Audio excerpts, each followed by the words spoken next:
I guess in terms of sort of opening up as a panel discussion, there's so many different things that have really resonated for me through this morning and this afternoon. It keeps coming back to ghosts and rocks, keeps coming back to, I think, questions of place thought. So that's one of the things that Sove is dealing with in the project, but I think all of you touch on that, the agency of the non-human, the agency of these sort of harder crystallizations of histories, of lives, both human and non-human lives, and how does that relationship between ghosts and rocks, representations and events, and that sort of tension always between the liveliness and the embodied and these seemingly more fixed things, but of course those fixed things also move. Libita, you were talking about hands under the rocks tracing the veins of tin. And Angeline, you were talking, I think, this morning about, sort of the oceanic as well, and sort of that sense of we are all humans, yes, with important differences, and where, at what level, at what strata do we interconnect, and how does that operate, and how does that problematize the notion of granite is actually hard? What if we think of granite as fluid and moving, which of course it is on a different kind of temporal scale than we normally think about? So those were some of the things I was thinking of. I was also, we'll probably want to talk about extraction, because I think lots of people, how we extract human labor, how we extract mineral resources. Also, what is our ethical relationship to the archive when we extract things from the archive, and how do we negotiate that relationship? And how do we connect all of this stuff up together? But maybe we can kick off with ghosts, because that's where we left off before the break. And people really wanted to talk about ghostliness. And I think maybe if we focus that around the question of process. So how do each of you as artists and writers connect with the idea of ghosts through your practice, and what kinds of strategies do you set up to make that ethical, productive, generative? I know that's a lot. Does anybody have any immediate responses? Because obviously you might need to sit with that a minute. I just found something valuable in what, oh, sorry, I've forgotten your name. Kate.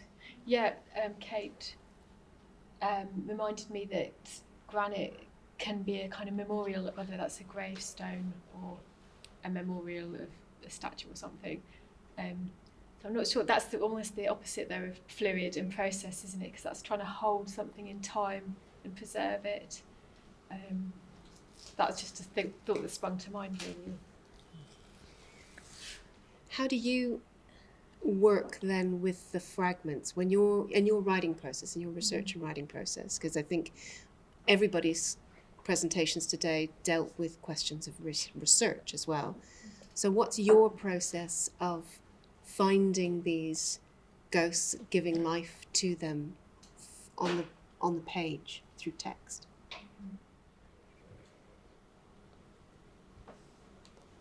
Shall I carry on? It just springs to mind actually that there's so many things you could select. Like an archive is this massive block of stone, if you want to think of it in sculptural kinds of terms, and you're always selectively picking out certain things, aren't you? Which is always in danger of excluding other things. And I think as a I've got a literature background, I think we often have limitations. Well, historically, that's clearly true, that we're not scientists, so we don't look for evidence in a sort of systematic way, so you'll often pick out a couple of things to illustrate an argument. And you can argue almost anything like that by just ignoring everything else. And I've often thought that's problematic, and it's so easy to weave your way through an argument, say, oh, everyone's granite or everyone's this, and just find a few examples, there you go, and forget about it. But I think we need to think more carefully about, the use of archives and what people are doing, and making sure that's not happening so much. That's my first thought. Because that connects then, I think, with what in your presentation, Libita, because you spoke really clearly and specifically and directly to using phrases like, I started to think, I started to work. So that I was wondering about your articulation of your process in your presentation and how that might speak to the ethics of process. Yeah, I guess I always think about continuums and like an exhibition just being one moment, but then this is ongoing. And I conceived Quantum Ghost as this series of echoes. So this was kind of a stone dropping in water in the middle, and then there's these ripples coming out. Because, you know, this was 2019. We're in 2022 now, and I've been thinking a lot for many reasons over a few years, rather than making. And that's put me into another state, challenging state. And because I've been on the move a lot and I have a child, and there was a pandemic. So I have been thinking about energy work and also working with shamans, divinations and rituals to start to think, and this is ongoing conversations that especially Namibian artists are having that I really value around restitution with archives and museums, to start to consider the healing possibilities or the liberatory possibilities of working with archives. And ghosts also need to rest, not always about bringing them up. So I'm thinking of ways to start to ask permission and different ways of, I guess, reading time to be able to counter, I guess, extractive processes of like working with archives, if that makes sense.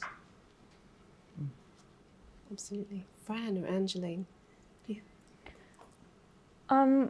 Yeah, I spoke after our conversation. I kind of mentioned how obviously a lot of my work is boosted by my archival work that I found. And as a white woman, I now look back after seeing yours and realise the naivety of how I approached the archives. I went from an aspect of knowing what I know and just kind of dove in and was like, I looked for things that were important to me, and I can now see that there's just a wider aspect here that is so important. Yeah, like I said, I'm learning and that's why stuff like this is important. And after seeing that archival image of the girl as the May Queen, yeah, it just really struck a chord with me and has really, yeah, opened a conversation in my own mind that I think moving forward in my practice is something that I haven't been aware of. And I hate that fact, actually. I really do. But yeah, just be more aware of that, 100%. I think that's the problem, especially in Cornwall. We go to what we know, and Cornwall predominantly are white. That is what Cornwall is. And I think the problem is we go to what we know instead of looking outwards and realising there's a wealth of things we should be learning about.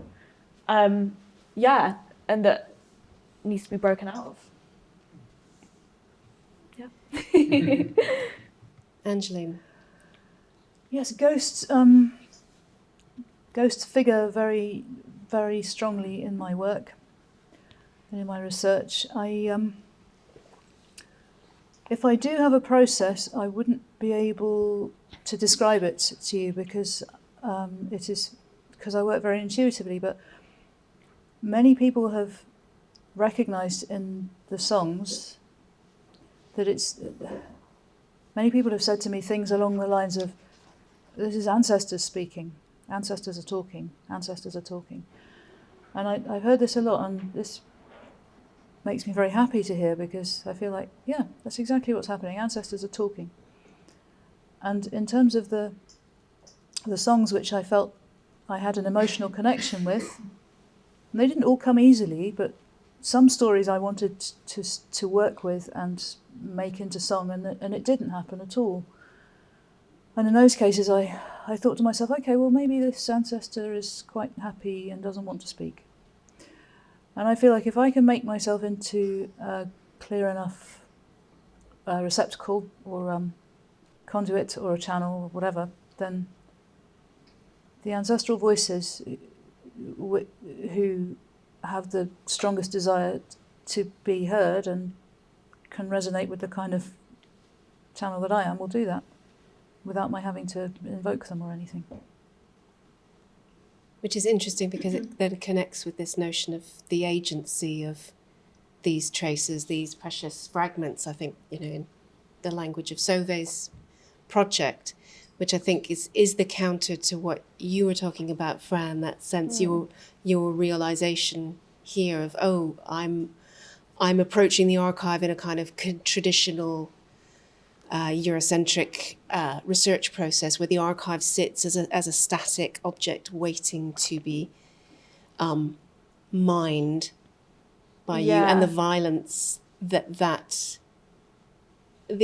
implicated in that. And I think if we instead talk about the ways in which the archives can speak back to us and perhaps approach those archival materials, any fragment of the past, through an ethics, through a sense that they have their own lives and own subjectivities and own demands of us, then that allows us perhaps to approach these things more mindfully or more ethically or more generatively. Yeah, I 100% agree with that. I just think that reaching back to the idea of fragments,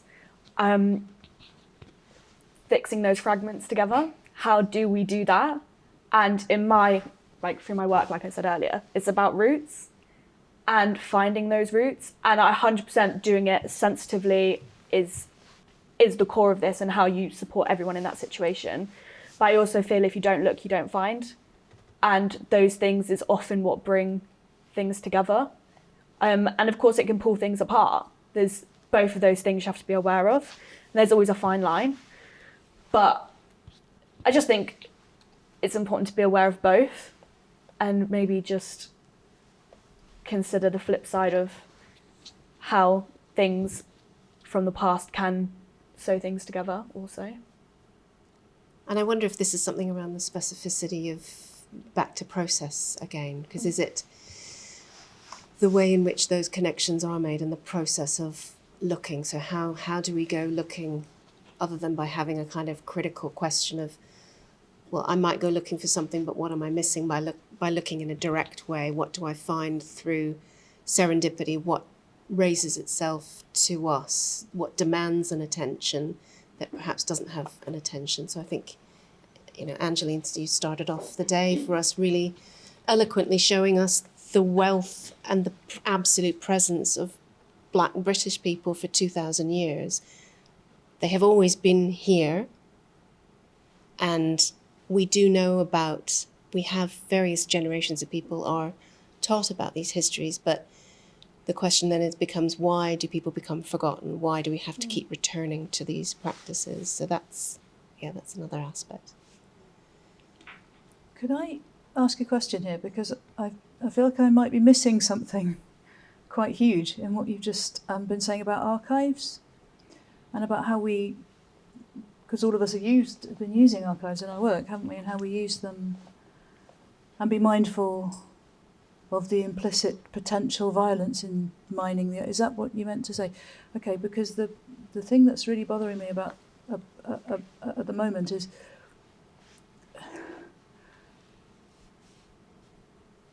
I'd prefer for us to be asking bigger questions about who puts the archives together and the implied violence in that bit of it, because it seems to me that certainly in Europe the archives that we have are put together by those in power, those in control, the institutions that govern us. They are in control of the archives, right? So what implied violence is in that end of it, rather than focusing on individuals researching, trying to find out information and seeing if they can make new and different connections. I suppose I'm more interested in trying to unpick the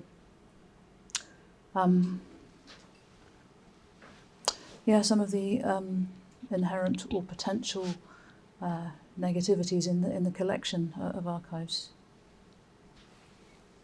Absolutely. I think I was trying to make the connection between tourism and mining as forms of extractive violence, and just alerting us to how we work with archives and being mindful of that. But absolutely, the production of archives is always about power, and it's always about exclusions.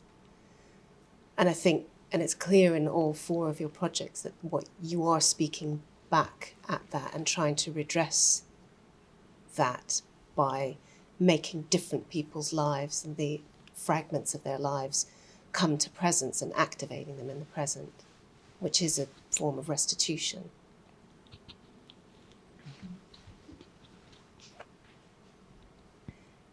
I wanted to think also about, I suppose, that sense of this tying then together and tying together and making as a form of healing. I'm just wondering what else you might want to bring to that. So we didn't get to talk too much about what your next project might be, Angeline, and where you're going with that. That's probably because I haven't thought about it yet. I've literally just released this one into the world, so it's just beginning its life. So that would be one that I can happily talk to you about in about 6 months' time. Sorry, but luckily. Go ahead. Okay. Sorry. Yeah, I'm kind of like, I have a million ideas. I'm just that kind of person. So I'm trying to just simmer it a bit and kind of lay it out and pick what feels right in this moment in time and what actually I have the ability to do at a good level, and that I have at a level that I can learn knowledge in a way that is like stepping up in a ladder rather than just trying to consume everything, because you can't learn in a productive way by doing that. So obviously I'm currently doing Maids Round 2, that's not what it's called, but that's kind of just what I keep referring it to, where I am redoing the photography aspect, and I will be having a show with the girls and the pictures, and on that night I'll also be auctioning off the dresses, and all of that money will be going to female charities across Cornwall. I just think it's a really nice way to actively put into practice taking these clothes and making something great out of them. It's empowered these girls. Now let's use it again to empower a new group of people in different circumstances. Yeah, and I have other projects working with ideas of bow maidens and things like that, kind of pushing that aspect of unknown women in Cornwall. So yeah. Yeah, I feel a little bit like Angeline, but also very different in just that I'm at a particular point in my career where I've just finished a job and I'm not sure. I'm going in about 20 directions at the moment, so it's really hard to focus on any one of them. But one of the things I've done a lot, and going back to the archive, is oral history, which has more potential, I think, to open up, and historically it always seems to be limited, but has tried to think about other people's voices who haven't made it into other kinds of archives. So that may be one of the directions I'm going in. Also want to write a novel, so I think I'm going to be derailing everything if I talk for too long. So.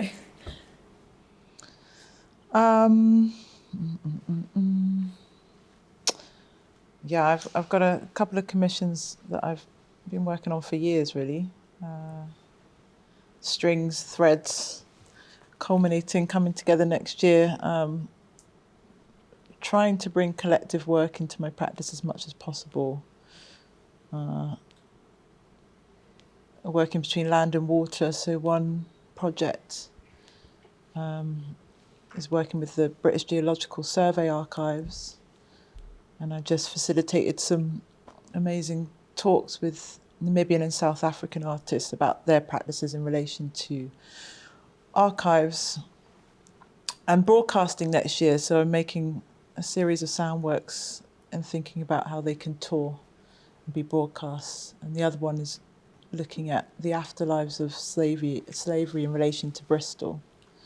But I just facilitated a workshop with a group of black artists, poets, activists, historians in Bristol this summer. So, yeah, coming to a place of sounding those out next year. And will you be returning to themes of Cornishness? Will Cornwall erupt in that in any way? Yeah, I mean, I wanted to work in these archives for the one with the British Geological Survey archives. So, yeah, there's some thoughts there. I should probably open this out to the floor now. Do we have some questions for the panel that have emerged over the course of the day? Sove, you have to wait for the mic. Okay. Never very good with instructions. Yeah, what I wanted to pick up there was just a couple of things to do with divination and time and pace. And it's a topic that came up in a couple of the podcast conversations for the project that is about this notion of how much time is required to process a response to something, and that potentially a form of extraction is, and colonial behaviour is not allowing time and pace, and capitalist behaviour not allowing time for processing that might be required.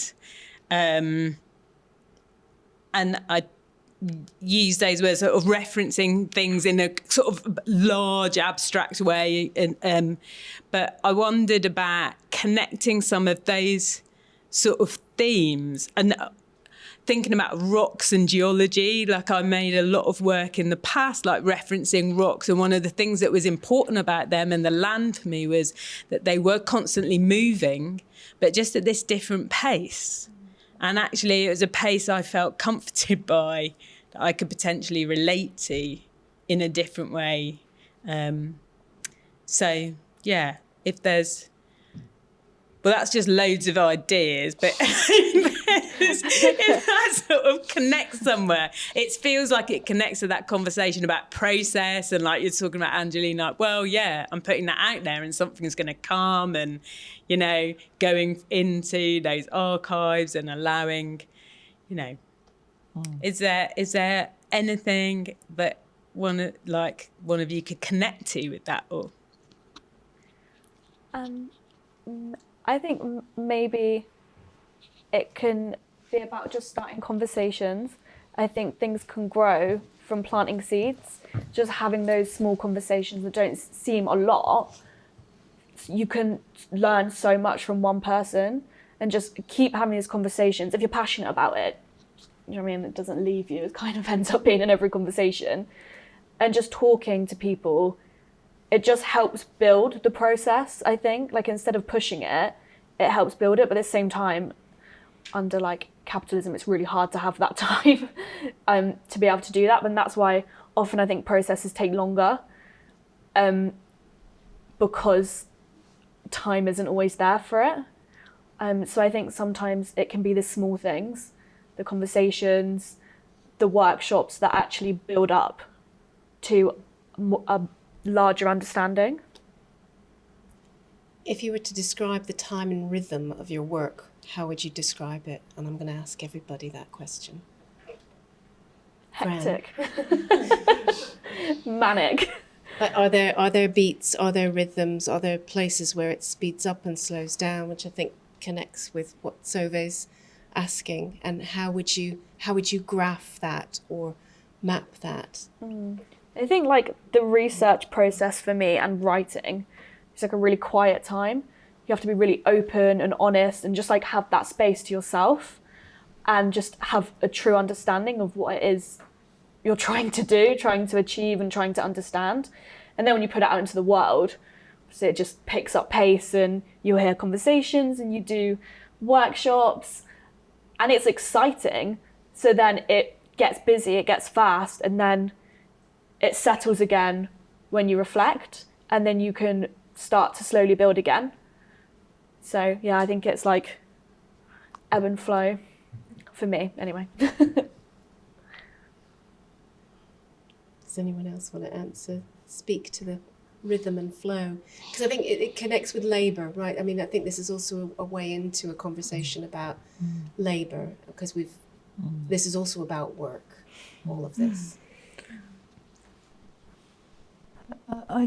I feel like in a similar way to the way in which the kind of pre-industrialized labour is dependent on the seasons, and so the atmosphere and the weather and what nature is doing dictates what you can do. And as someone who's, say, working the land, my creative work is similar to that, because I feel like, even though I might have particular deadlines, imposed deadlines from, say, for example, a funding application or something, so you've got to get something done by a particular time.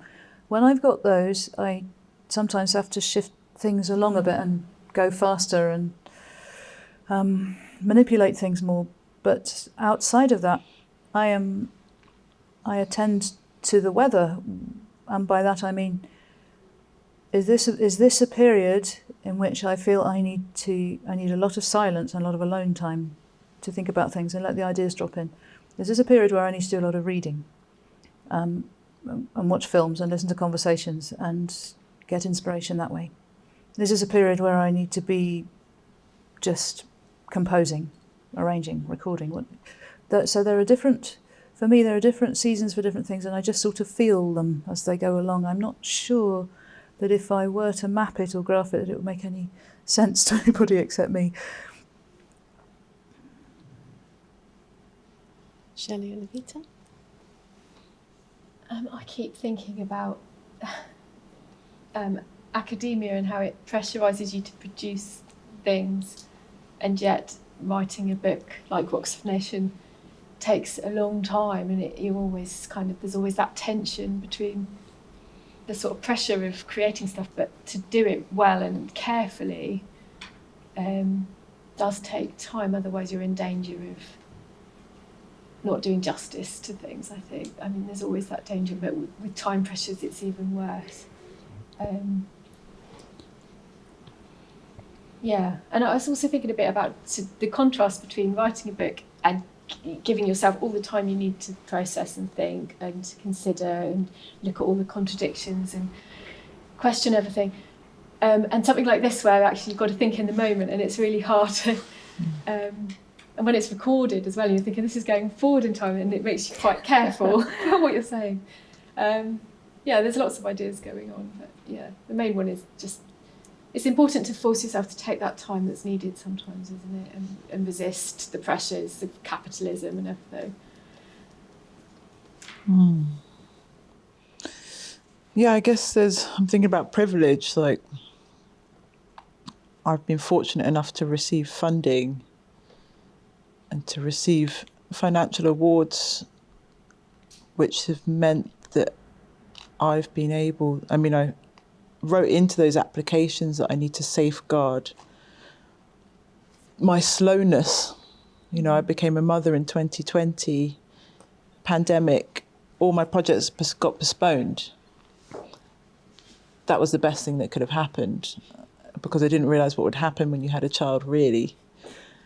And my time now, before I was hectic, fast, like fast. Yeah. Child, can't do it. I can't push through.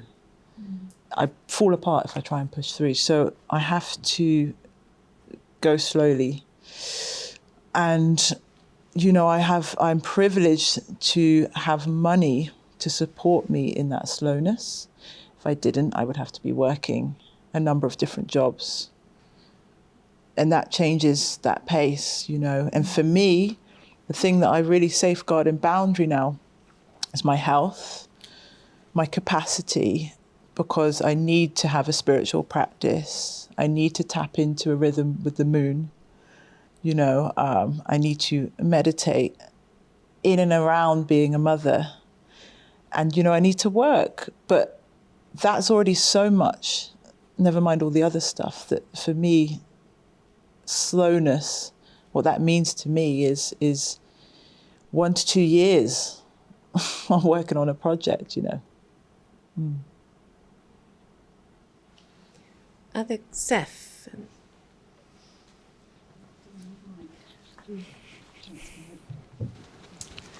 I'm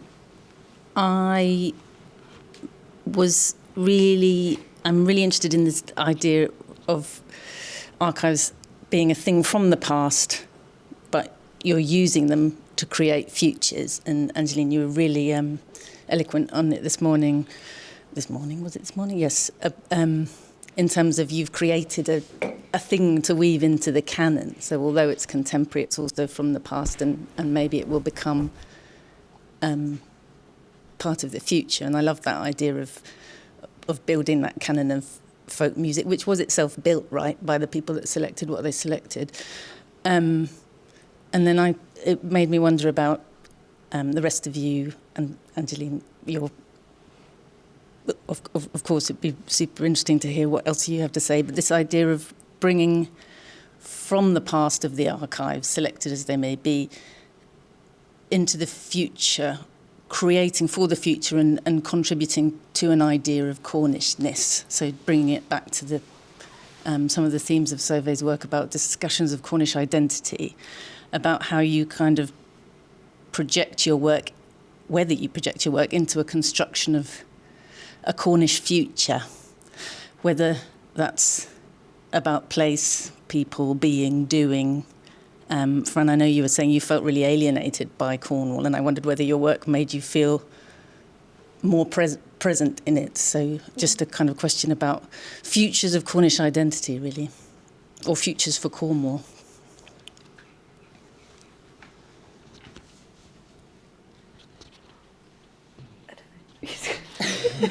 Sorry. Whoever. Awkwardly looking at each other. I think we have to accept pace and slowness and the time it takes to process. It's okay, because that's also a form of labour. If we're speaking back at mining being the only form of labour, you are all labouring here in Cornwall as Cornish people. I just wanted to kind of comment on, maids came from a feeling of alienation when I was younger. And I think, I didn't really figure this out until like a few months ago, actually, that I think what I'm trying to do is project the world that I never had into the future and for these young girls and women. And I actually described it to one of the girls that's going to be in the next Maids. It's like I've created this bubble and this world that's just untouchable. And it was something that actually came from my heart. I have just built this like really intense world, but it's super exciting that so many people feel the same. And yeah, I'm still completely in shock that so many people want to be part of it. And that it's reached so many people on so many different levels, because I'm saying it from my perspective, but then you'll see it differently. Everyone sees it differently, and I think it's quite nice that it's in a space that is inclusive to all feelings. People have all felt marginalised, alienated at some point of their life. I'm just showing it in a way that I understand. I don't think it's Cornishness. I don't think I really understand Cornishness because I'm Cornish and I'm just a bit like, so I think I'm coming from a place of just trying to create a better future. That's a really intense thing to say, but you know what I mean, projecting something more positive on a Cornish culture that sometimes can come across as quite a negative feeling, I think. Yeah. And what you have done is beautiful. I love the way that you describe it as coming out of things that you wanted to see and didn't. I think that's brilliant. I love that. I relate to that as well. That's my project comes from the exact same place. Well, we were discussing earlier the feeling of, what I said, and then as soon as I said it, if you can't see it, you can't be it. And that, I think that's resonated with all of us actually, and it's really important that we're all here strong, kind of saying these worlds can be here, they are here, and we're trying to show this, because then if people hear it and see it, and then sows the seed and hopefully it'll grow into something else. And I just felt it was really nice that we both, kind of resonated with that. Yeah. Yes.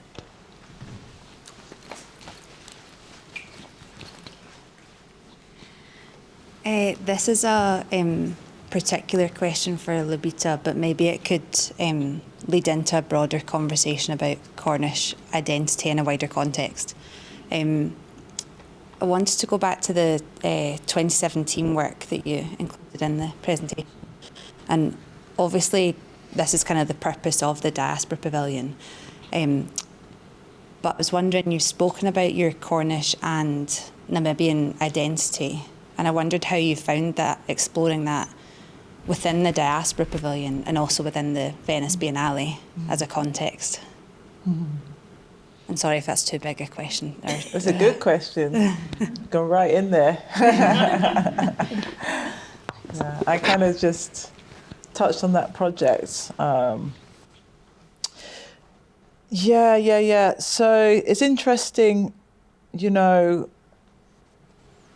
when you grow, you don't know you're growing. So, you know, that I did an installation. The Diaspora Pavilion was a big marker in my life, a big moment of change, and I failed a lot. You know, the actual exhibition, the work I created was an installation, and it was full of failure. Yeah, full of failure, and it was quite a big moment of like, wow, world stage, god damn, that's a big way to do it. It was deep, and so for me, taking the rocks out was like empowerment, because nothing had gone how I wanted it to go. Very disappointed in the work in the show, and I was just like, shit. And so when this program came along of like a performance, I thought these rocks are supposed to do something else. So it was a chance for me to take the rocks out and move and give them the energy that I wanted them to have. And I didn't have the language for what Quantum Ghost became. So I wasn't speaking specifically about my heritage. I was using a very abstract notion of rocks and of sound. And I worked with the Black British Classical Foundation on creating these operatics and creating this kind of respiratory system of like their warm-ups before they sing. So it was all about this kind of warm-up, really, a physical warm-up to something I could feel was coming. And I blackened myself with charcoal and coconut oil as the performance went on, so I became the Black Rock. So there was a lot I was alluding to and a lot I was feeling, but I wasn't in a place to be very specific. So that became Quantum Ghost, which was me going, I need to face what is my Cornishness, what is my Namibianness. And as I spoke about, there was a lot of amnesia and deep fear in doing that. But in terms of the greater Diaspora Pavilion, it was the first time I got to be situated with other artists that identify as coming from a diaspora. And that changed, as much as you guys have just spoken about, that changed my whole sense of self to be around these other British artists. You know, it shifts my position and my understanding of myself. So it's so important that at the very least there's representation, at the very least. And in terms of futurity, I think about my younger self and I think about my child. So it's so important that I think we all speak and we're all being recorded, and this is potentially becoming an archive, you know, as awkward and difficult and vulnerable as this stuff can be. I think it's of great value. Yeah. Do you mind if I just wanted to say two quick things. Firstly, I saw your work at the Biennale that year. That's hilarious. I didn't know it was you, so I'm like, because I was working for Scotland. You're not allowed to call it a pavilion because it's not official, but I was working for Scotland that year. Wicked. And I saw your work. So it looked good. So it's interesting to hear you say that it felt like a failure because it looked great. And the second thing is just that as an artist, I think it's really important to talk about failure, and also as hearing you as an artist who, from the outside, you've done really well. Like, you're extremely successful, really impressive. So it's just quite nice to hear you speak about the failure that's inherent in the process. So I really appreciate that. So thanks.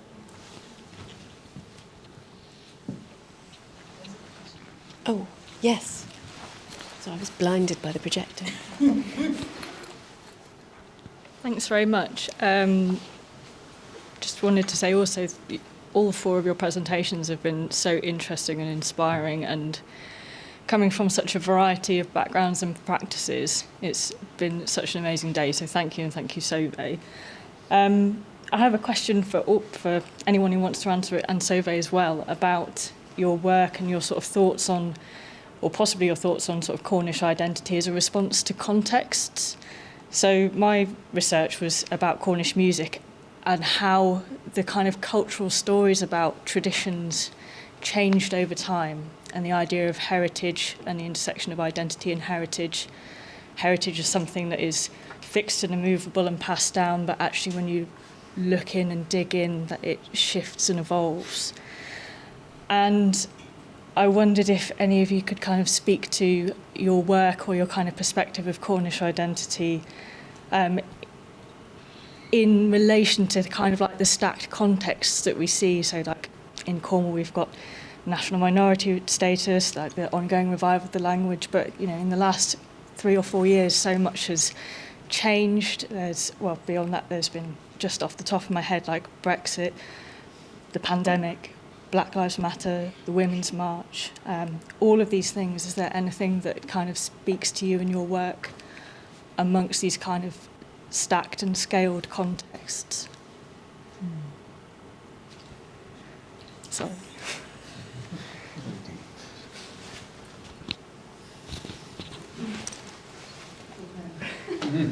No, I'm thinking like nationalism makes me very uncomfortable. Claiming to be Cornish makes me uncomfortable. My bio reflects where I'm at the time, which is constantly changing. You know, like British suited me better for quite a long time. And now African Celtic feels better. So it's forever shifting, and I think if you feel marginalised, even if you're in the world context a majority, there's I don't know, it's difficult to become centred, and maybe because of my mixed heritage I associate with lots of different identities and cultures, so a kind of one definitive space makes me feel uncomfortable, if that makes sense, to touch on anything you've just said. But I don't know, maybe sometimes just in kind of like response to what you said, because at the beginning of my presentation I was like, Cornish born and bred, which I am, and I'm fully aware of kind of how Cornwall, Cornish can be perceived as quite problematic, and often has been. But also I don't know. I don't know. But sometimes there's strength in saying I am this. I don't know, just for me, I don't think it's for me that I never felt Cornish, and now I have found that, I'm like, yeah, you know what, I do belong here. So I think there is definitely, obviously, two sides to it, and there is this feeling of people like, I'm Cornish, which I'm fully aware of, but then I think there's this new idea of actually, oh, I'm Cornish, how can we celebrate that? But then, like I said, in anything, it's not cut and dry, is it? So. Yeah, I feel a bit like it's in process for me as well. Sometimes I'm kind of Cornish, sometimes British I've definitely felt more comfortable with sometimes. And actually, since I've come down, people saying Cornish born and bred, came here when I was about 2 or 3, so it's all I've known. But by that definition, I'm not Cornish, so I've often felt a little bit like it's difficult to be Cornish, and I've often felt in the crossfire of not Cornish, but not. So sometimes, since I've come down, I've heard a bit of anti-Cornishness. Only actually once from, I better not say, an estate agent. And it's just like, what? I don't like any of it, basically. I don't like the anti-Englishness, I don't like the anti-Cornishness, because I always feel like it's all aimed at me, which it obviously isn't, because no one knows what I am, and neither do I. So yeah, I think like where you feel it's just where you feel like most comfortable and belonging. Yeah. And like, I just find it interesting that being Cornish is being perceived as quite negative. Do you know what I mean? There's just a feeling of like, oh, to be Cornish maybe isn't ideal. I don't know. I can't figure out how I feel right now. It seems to me that to be Cornish at the moment is being perceived in popular culture as a really positive thing. So I'm quite, I feel quite surprised to hear you say that. I'd like to ask you a bit more about it. It was just the comment of like, okay. I didn't feel like I was Cornish, and then I felt British, and then when you came back, you wasn't sort of sure if you felt Cornish. And like, I get it, like roots differ 100%, but I just have this, I don't see Cornishness as roots. I know I say born and bred, but I kind of say it in a satirical way. I think people that have lived here can be Cornish. Doesn't matter if you resonate with where you live, and you've lived here forever, well, since you were 2. If there's things here that you resonate with, then that's amazing. But equally, I'd want to say someone can be Cornish if they moved here last year, or maybe there's so many different ways, multiple ways. I wouldn't want to ever kind of restrict that. Yeah. If we're accepting the premise that rocks move and are fluid, then identity moves and is fluid and can be expansive. And I think all 4 of you in your work are making those demands for it to be that way. I know Sove wants to jump in at this point. You didn't want to be on the panel, you should be. No, but she said I'm kidding. I was just going to say that through the workshops and all the conversations through the project, I hear so many different things from people, so many people saying they feel that they're not allowed to claim Cornishness, no matter how long they've been in Cornwall, and then other people saying that they really eagerly claim it, but they moved here last year. Like, there's a sense of belonging here, and people saying that they are Cornish, but they choose not to use it as an identity because of the problematics around nationalism and how they don't want to have those barriers and boundaries. So there's shed loads of opinions and interpretations out there that I've come across through this, and like, I really celebrate that, and like, that was one of the sort of like the part of the impetus of the project, in a way, to find out about these things. And I just about like my identity, I want to say that like Cornishness for me gave me a sort of safeness that didn't have anything to do with people. It was something I could have, and having experienced fragmentation in other ways in my life, there was something about Cornishness that I felt at a certain time I could define for myself. So I feel like it's kind of a gift, but I also recognise how it can be boundaried and oppressive, just as any identities can be. I find being Cornish less oppressive than being defined as female. Like, even when I was growing up as a child, the definitions around femaleness and what the expectations of that was so much more oppressive than just being like, I'm just going to be Cornish, that's it, that's, Although in the 80s, people didn't talk about gender like that. We've got time for, one more question at the back.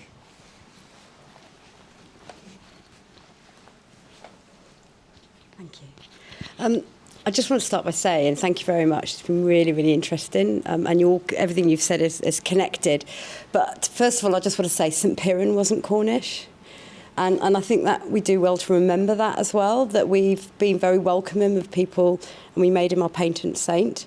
And with that came the connection to the tin mining and our geology and all those stories that go back. So we have to remember that. And I'm born and bred hundreds and hundreds of years, but I don't know what it means either to be, it's just who I am, and I've got that connection with place. And as a geographer, that physical geography and that social geography, you cannot disconnect the two. So the land, the rocks beneath your soil will be where you grow your food and what food will grow well on there.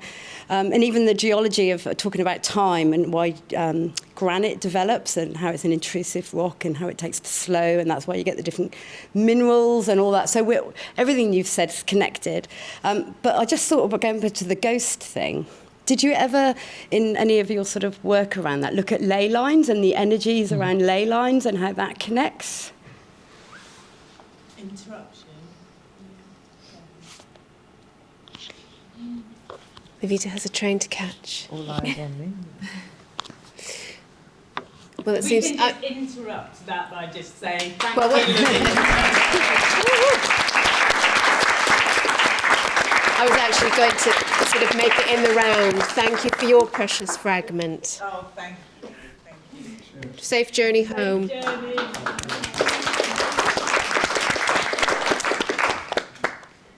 So ley lines. I think Libita was going to answer that really well. Yeah. I was like, come on. She's ready to go. So I was banking on that. So, guys, do you have anything? Sorry if I come across really naive. What's a ley line? Well, I mean, there are energy lines, so all the monuments, so you've got St Michael's, which is the strongest ley line, so all your, you made reference to the stone circles and all that, and they're all built along a similar line. So talking with my Aboriginal friend in Australia, he'll talk about them as song lines. So again, it's this sort of energy lines, but talking, a lot of energies around it, so you often get ghosts and things that take part that no one can really take place that no one can really understand. So you'll have houses that might be in the middle. So the other day someone said to me, I don't know why this house keeps coming up for sale.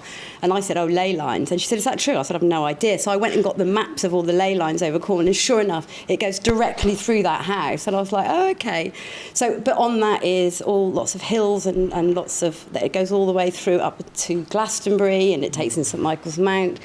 So it's these energy lines that longitude and latitude that are, they could well be connected to the minerals and that within the soil. So you can do dowsing around them as well. So you could go to a stone circle. So I've done it on Buscow and Yune, and you can see that as the dowsing is impacted by the ley line. It's quite interesting, but it's about geography, it's about place, and it's about monuments and people and ghosts, and I just wondered if it had come up in any of your, because you talked about ghosts and we talked about stones and geology. I just wondered if anyone come up with anything about it. It was more of a well, for me it's personal. I've got a really strong personal interest in things like that, but it hasn't really had any impact on, well, not on this body of work anyway. Maybe in the future, but yeah, that's my involvement with it. Often is that I don't know, but I find in Cornwall with standing stones there's often a folk tale that comes with it, that tie into each other, and that maybe makes me think of ghosts, of that story and kind of how that has been built around that stone, and yeah, I guess the ghost of the story and the people that are part of it and why it's here. So yeah, that would probably be what I think of. And I keep thinking again about that juxtaposition of the material and then this kind of energy, this idea of something we can't see or quite grasp. But yeah, I have encountered them alongside ghosts and things. Michael Williams again talks about them, doesn't he? And there seem to be claims that you had to be Cornish, in what I was reading, with some sort of Cornish ancestry in order to be able to connect. So in some ways I found that it could be exclusive. So yeah, but interesting. I don't know really much more about them other than where I've encountered it briefly in that kind of work. Just out of interest, just to say, there's a chap called Justin Wiggin at the moment. He's a sound engineer or whatever, but he's doing using cymatics to understand the sounds of minerals and rocks and that, and trees and plants and all sorts of stuff. It might be of interest to you, and because it makes amazing pictures. The sounds, the cymatics of sounds and rocks. I just thought I'd throw that one out there. Well, Justin Wiggins. That sounds fascinating. Yeah. I think what's really interesting is that the history of the sort of production. So when people start writing about ley lines and about in the 1960s, ley lines have clearly become a really important part of the history of different Celtic nations because of the way in which ley lines have been written and entangled with Cornwall and Wales and Scotland and Ireland. So leaving aside for the moment sort of, whether they quote unquote exist or not, they're clearly incredibly important and central to many of the stories that are told of and with these lands. Sova, did you want to jump in? Then I thought someone else might have a question. Do we have time for one more question? Yes, at the back. Yes, you in the white. Hi, this is a slight diversion, but I think it's really relevant. I was just wondering about rurality and about the relationship between Cornwall ruralities, how ruralities are perceived, and a lot of what I'm hearing about the way that we're talking about Cornwall is also you've been talking a lot about geographies and about the and landscapes and how that's folded in, and I was just wondering about rurality in there as well. I don't know.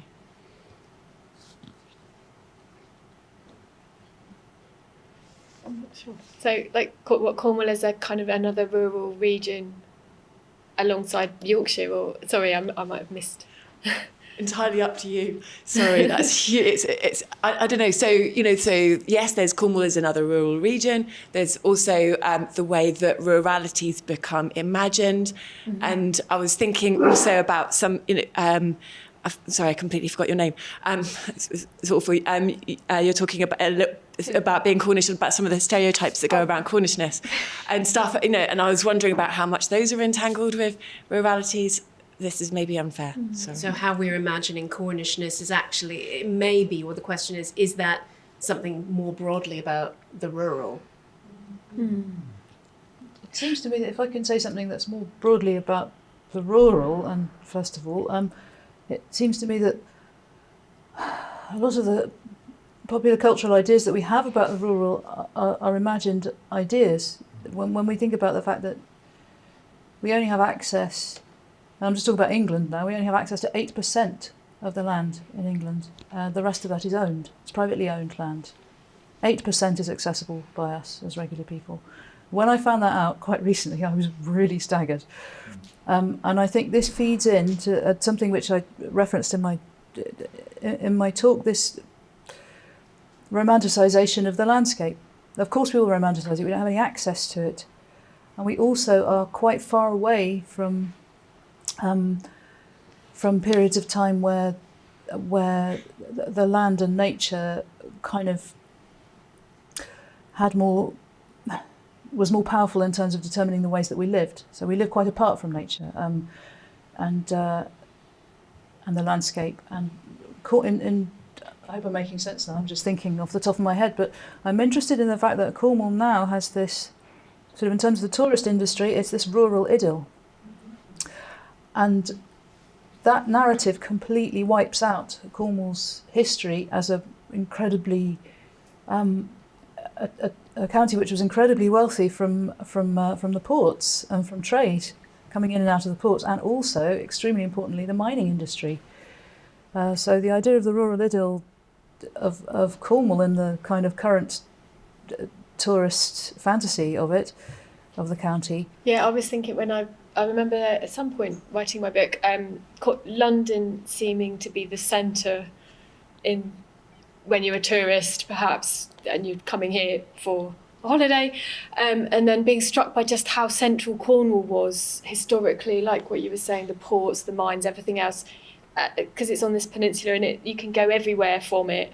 And actually it was a real shift in my mindset to thinking Cornwall was this centre. Yeah, that's it really. I think sorry. Oh, what? Sorry. No. Oh, okay. I think maybe now rurality has kind of become an aesthetic. It's seen as this it's so nice. It's these cottages that are out in the middle of nowhere with grass, and it's really beautiful. And I think that's the idea that people have in their mind, kind of, if you don't live in rural areas, which Cornwall is rural in my opinion. And I don't think that helps when the reality of Cornwall is not that. It's a working area. Farming, fishing is kind of work from the land. So I think rural areas, it is, but I think on like a wider basis, it's not quite, they're not seeing it and it hasn't been shown in the reality that it is. And I think that is a problem, because it is making this beautiful fairy tale of something that it isn't. So yeah. And I think that's the importance of, Angeline, your points about the specificities of those histories and those constructions of ideas of Cornishness, and those constructions themselves have an important history that need to be addressed and discussed and made present, because it's not fixed and it is a contested area. We're going to wrap up. We're going to wrap up like one of Sauve's rubbish sculptures. So I think just what I said as Libita was leaving the room was that sense of how everybody has contributed a precious fragment, and that by tying them and linking them and sewing them and wrapping them together in the framework of this symposium really nicely echoes what it is that Sauve's trying to do with your project, which of course is a collaborative project. I keep saying your project. I know and acknowledge lots of people in this room are folded in and wrapped into this. From my perspective of just holding time and trying to hold aspects of the conversation, it's been a real honour to be present and to listen to and to hear your contributions.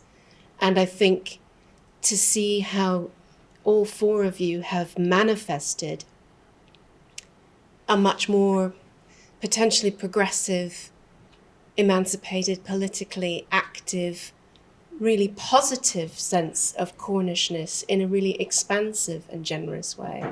And I think that's what's been important about today. And so thank you so much for your contributions, and thank you to Sauve for making this all happen and for activating it in this space. So thank you. Thank you.